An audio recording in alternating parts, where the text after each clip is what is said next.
S namjerom razvijanja prijateljskih odnosa i suradnje među građanima i građankama, gradonačelnik Vukovara Željko Sabo i predsjednik općine Bač Tomislav Bogunović potpisali su sporazum o prijateljstvu i suradnji.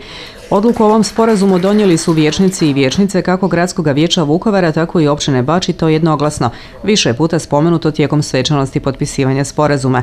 Gradonačelnik Sabo naglasio je kako već niz godina postoje obostrani interesi za razvijanje kulturnih, gospodarskih i drugih odnosa između Vukovara i Bača, a koji su sada rezultirali i dokumentom. Predsjednik općine Bač Bogunović pak nije krio zadovoljstvo činjenicom da je ovaj sporazum kruna njegove lokalne političke karijere, jer Bogunović naime uskoro prestaje biti načelnikom općine Bač i odlazi na druge političke funkcije u Vojvodini. U sporazumu se definira kako će obje jedinice lokalne samouprave, i Vukovar i Bač, razmjenjivati informacije i iskustva na različitim područjima djelovanja, podržavati aktivnosti poslovnih subjekata s ciljem razvoja turističke, poduzetničke, trgovinske i sajamske suradnje, kao i poticati aktivnosti na očuvanju mira i suradnje u regiji.